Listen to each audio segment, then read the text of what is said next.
नमस्कार, मैं हूं सुप्रतिम बनर्जी और आप देख रहे हैं वारदात। एक फेक इंस्टाग्राम प्रोफाइल और उस प्रोफाइल से भेजे जाते ताबड़तोड़ आपत्तिजनक मैसेजेस।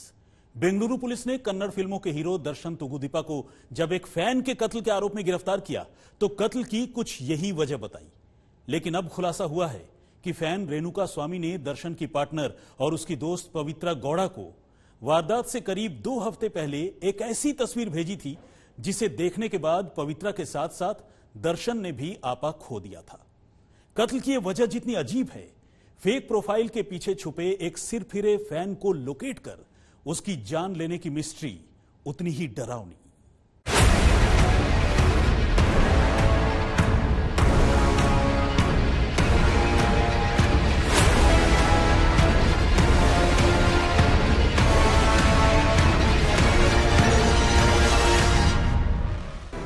रेणुका स्वामी ने आखिर दर्शन की पार्टनर और उसकी खास दोस्त पवित्रा गौड़ा को ऐसा कौन सा मैसेज भेज दिया था जिसके बाद इस अभिनेता जोड़ी के लिए खुद पर काबू रखना मुश्किल हो गया। तो इस मामले की तफ्तीश कर रही बेंगलुरु पुलिस ने अब उस बात का खुलासा कर दिया।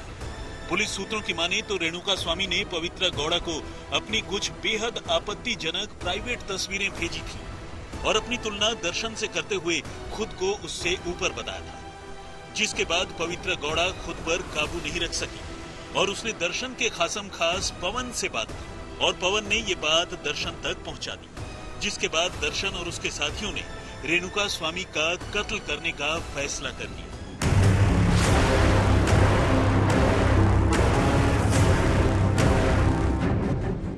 असल में रेणुका स्वामी ने रेड्डी 2205 के नाम से एक फेक इंस्टाग्राम प्रोफाइल क्रिएट कर रखा था और इसके होस्ट के तौर पर तनिषा रेड्डी का नाम लिखा था। रेणुका स्वामी के इस आईडी के 500 के आसपास फॉलोअर्स थे, जबकि खुद तनिषा रेड्डी यानी रेणुका स्वामी ने 2348 लोगों को फॉलो कर रखा था। उसने अपनी इस आईडी से कुल 304 मैसेज पोस्ट किए थे। रेणुका स्वामी अपने इस फेक अकाउंट से बहुत सी दूसरी महिलाओं और कई फिल्मी हीरोइन को भी आपत्तिजनक मैसेजेस भेजा करता था। लेकिन रेणुका की जिंदगी की उल्टी गिनती तब शुरू हुई जब उसने 8 जून यानी अपने कत्ल से करीब 2 हफ्ते पहले पवित्रा गौड़ा को अचानक मैसेजेस भेजने की शुरुआत कर दी। इस सिलसिले में रेणुका स्वामी ने पवित्रा गौड़ा को आपत्तिजनक टेक्स्ट मैसेजेस तो भेजे ही, अपनी बेहद गलत प्राइवेट तस्वीरें भी भेजी और खुद को दर्शन से भी ऊपर बताया, जिसके बाद पवित्रा ने आगे इसकी शिकायत कर दी। अब आप सोच रहे होंगे कि एक आदमी जो फेक आईडी से चैट कर रहा हो, किसी को मैसेज भेज रहा हो, उसे दर्शन और उसके लोगों ने ट्रैक कैसे कर ली। आमतौर पर ऐसा टेक्निकल सर्विलांस पुलिस या ऐसी ही दूसरी लॉ इन्फोर्सिंग एजेंसीज के लिए ही मुमकिन है। तो इसका जवाब है अपनी प्राइवेट और आपत्तिजनक तस्वीरों के साथ साथ रेणुका स्वामी ने अपनी कुछ ऐसी तस्वीरें भी पवित्रा को भेजी थी जिसमें उसका चेहरा साफ साफ दिख रहा था और बस यहीं से रेणुका स्वामी तक पहुंचना दर्शन और उसके गुर्गों के लिए आसान हो गया। असल में दर्शन की पूरे कर्नाटक में जबरदस्त फैन फॉलोइंग है। दर्शन को एक नौजवान की ओर से पवित्रा गौड़ा को ऐसे आपत्तिजनक मैसेज भेजे जाने की खबर मिली तो उसने अपने कुछ खास लोगों को इस लड़के के बारे में जानकारी जुटाने को कहा और दर्शन के गुर्गों ने पता लगा लिया कि वो लड़का चित्रदुर्ग का रहने वाला रेणुका स्वामी ही है, जिसके बाद उसे धोखे से अगवा कर बेंगलुरु लाने की पूरी साजिश रची गई और फिर उसका कत्ल कर दिया गया। मामले की जांच कर रही पुलिस को फिलहाल रेणुका स्वामी का मोबाइल फोन तो नहीं मिला, लेकिन पुलिस ने पवित्रा गौड़ा के मोबाइल फोन से रेणुका स्वामी की ओर से भेजे गए वो सारी की सारी आपत्तिजनक तस्वीरें और मैसेजेस बरामद कर लिए। इस बीच रेणुका स्वामी को चित्रदुर्ग से अपनी कैब में बेंगलुरु लेकर आने वाले रवि नाम के ड्राइवर ने कत्ल के पूरे सिलसिले को लेकर कई चौंकाने वाले खुलासे किए। रवि ने बताया है कि रेणुका के कत्ल के बाद दर्शन और उसके लोगों की ओर से इस कत्ल का इल्जाम अपने सिर पर ले लेने के लिए उसे कहा गया था, लेकिन उसने इससे इनकार कर दिया। रवि ने कहा कि 8 जून को दर्शन के लोगों ने रेणुका स्वामी को जबरन अगवा नहीं किया था, बल्कि धोखे से लेकर आए। कैब में बैठे दूसरे लोगों ने रेणुका से दर्शन से मिलने की बात कहते हुए बेंगलुरु चलने की बात कही और ये भी कहा कि उसने दर्शन की खास दोस्त पवित्रा गौड़ा को जो आपत्तिजनक मैसेज भेजे हैं उसके लिए वो उनसे माफी मांगकर वापस लौट सकता है। रेणुका स्वामी का कत्ल हो जाने के बाद उसे चित्रदुर्ग से लेकर आने वाला कैब ड्राइवर रवि पूरी तरह घबरा गया था और फरार हो गया। लेकिन बाद में उसने टैक्सी ड्राइवर एसोसिएशन से बात की, जिन्होंने उसे पुलिस के सामने सरेंडर करने का सुझाव दिया। इसके बाद रवि ने चित्रदुर्ग पुलिस के सामने सरेंडर कर दिया और अपनी आंखों के सामने हुई सारी बातें बताई। रवि ने पुलिस को बताया कि उस रोज दर्शन के फैंस क्लब का प्रेसिडेंट राघवेंद्र अपने साथियों के साथ रेणुका स्वामी को बेंगलुरु चलने के लिए राजी करने में जुटा था और उसे सीधे कामाक्षी पाल्या इलाके के उस शेड में लेकर गए जहां दर्शन और उसके लोगों ने रेणुका स्वामी के साथ मारपीट और टॉर्चर करने की शुरुआत कर दी। अब सामने आई रेणुका स्वामी की पोस्टमार्टम रिपोर्ट से भी उसके साथ किए गए टॉर्चर की बात साबित हो गई। डॉक्टरों ने उसके शरीर के अलग अलग हिस्सों में कम से कम 15 चोटों के निशान बताए और ये चोटें उसके सिर, एब्डोमेन यानी पेट के निचले हिस्से, सीने और शरीर के दूसरे हिस्सों में हैं। पुलिस को पता चला है कि दर्शन ने न सिर्फ उसके साथ बुरी तरह मारपीट की, उसे बेल्ट से पीटा, बल्कि उसके प्राइवेट पार्ट में भी लात मारी, जिसके बाद दर्शन के गुर्गों ने उसे पकड़कर शेड में खड़े एक मिनी ट्रक की तरफ धकेल दिया, जिससे उसके सिर में घातक चोट लगी और यही उसकी मौत की वजह भी बनी।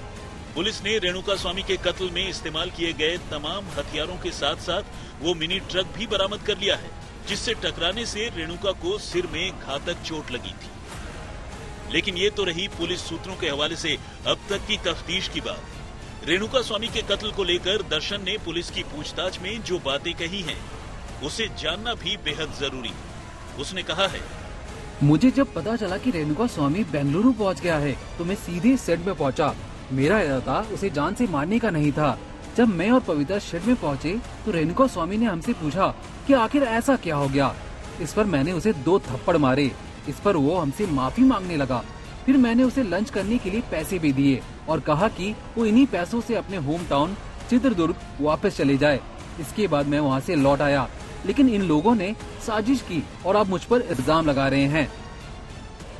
हालांकि मामले की जांच कर रही पुलिस को दर्शन की इस बातों पर यकीन नहीं, बल्कि पुलिस को लगता है कि दर्शन रेणुका स्वामी के कत्ल की साजिश में पूरी तरह से शामिल है। पुलिस ने दर्शन की वो स्कॉर्पियो कार भी बरामद कर ली है, जिससे कातिलों ने वारदात को अंजाम देने के बाद रेणुका स्वामी की लाश ठिकाने लगाई थी। इस स्कॉर्पियो पर कुछ खास किस्म के मार्क और दर्शन की तस्वीर थी, जो ट्रैफिक सिग्नल के पास लगे सीसीटीवी कैमरों में कैद हुई थी। लेकिन कातिलों ने सबूत मिटाने के इरादे से बाद में इन मार्क्स को भी हटा दी।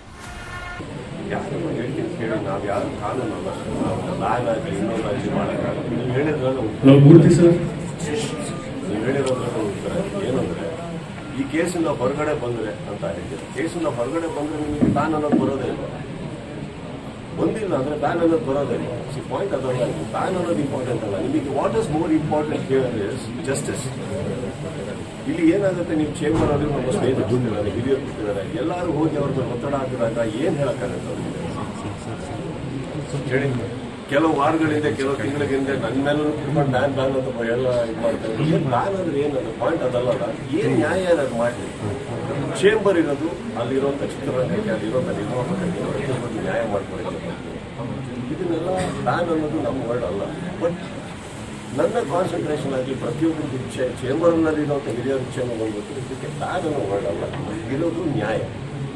ಎಲ್ಲರೂ ದುಡ್ಡಿನ ಹಾಕೊಂಡು ನೋಡ್ತಾ ಇರೋದು ಪೊಲೀಸ್ನವ್ರು ಹೇಗೆ ಕೆಲಸ ಮಾಡ್ತಿದ್ದಾರೆ, ನೀವು ಮಾಧ್ಯಮದಲ್ಲಿ ಹೇಗೆ ಕೆಲಸ ಮಾಡ್ತಾ ಇದ್ದೀವಿ, ನಾಳೆ ಕೋರ್ಟಿಗೆ ಬಂದಾಗ ಅಲ್ಲೇ ನಡೆಯುತ್ತೆ, ಅದೇ ಇಂಪಾರ್ಟೆಂಟ್ ಅಲ್ಲ.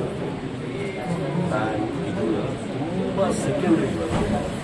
चित्रदुर्ग की अपोलो फार्मेसी में काम करने वाले रेणुका स्वामी की चाहत फिल्म स्टार दर्शन के लिए दीवानगी की हद तक थी। वो दर्शन की हर film first day first show देखा करता था। यही वजह है कि जब दर्शन की शादीशुदा जिंदगी में पवित्र गौड़ा की एंट्री हुई, रेणुका स्वामी पवित्रा से नाराज रहने लगा।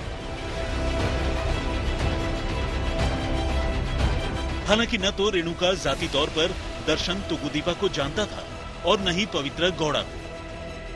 दोनों की जिंदगी में उसकी हैसियत एक मामूली फैन से ज्यादा कुछ नहीं। एक ऐसा फैन जिसे दर्शन और पवित्रा जानते तक नहीं।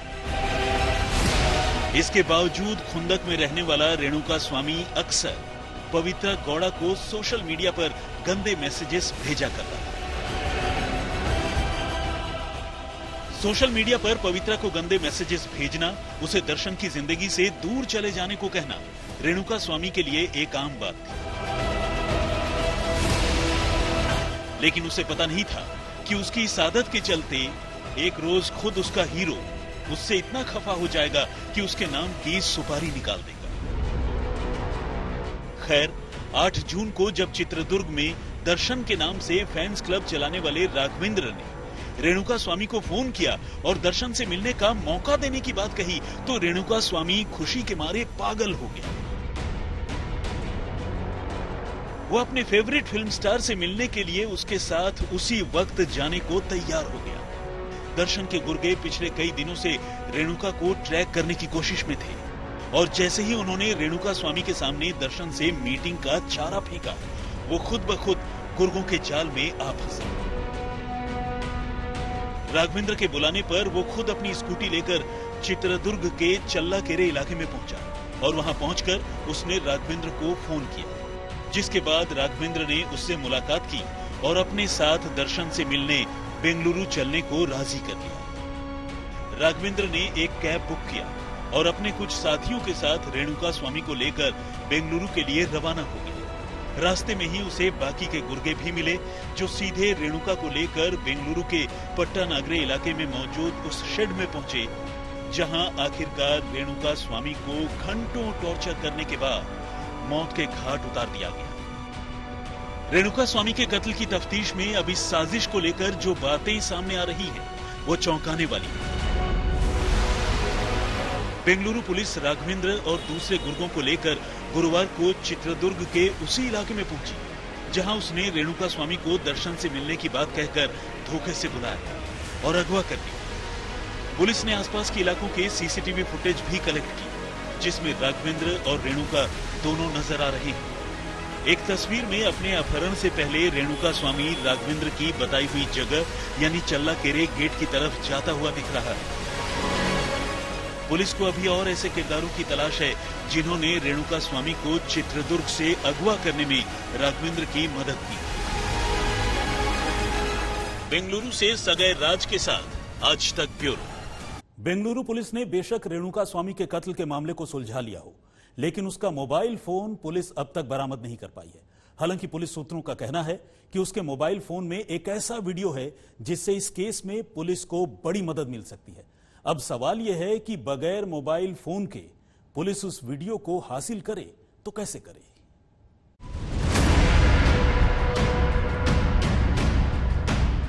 बेंगलुरु पुलिस ने बेशक रेणुका स्वामी के कत्ल का खुलासा कर दिया हो, कत्ल के आरोप में फिल्म स्टार दर्शन तुगुदीपा और उसकी पार्टनर पवित्रा गौड़ा समेत 19 लोगों को गिरफ्तार कर लिया हो, लेकिन मकतूल रेणुका स्वामी का मोबाइल फोन अब भी पुलिस के लिए एक पहेली बना है।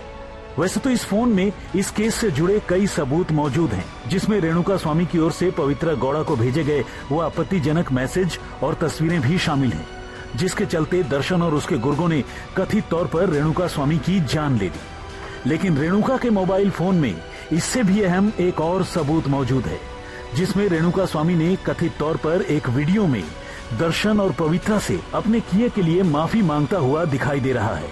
सूत्रों की माने तो दर्शन के शिकंजे में आने के बाद उसके गुर्गों ने रेणुका स्वामी से ऐसा ही एक मैसेज रिकॉर्ड करवाया था, लेकिन फिलहाल हालत यह है कि रेणुका के मोबाइल फोन का ही अता पता नहीं है। पुलिस को शक है कि रेणुका स्वामी के मोबाइल फोन को उसके कातिलों ने उसी गंदे नाले में निपटा दिया, जिस नाले में उन्होंने उसकी लाश ठिकाने लगाई थी। पुलिस को अपनी तफ्तीश में रेणुका के मोबाइल फोन की लास्ट लोकेशन कामाक्षी पाल्या के उसी नाले के पास मिली है, जहां से उसकी लाश बरामद हुई थी।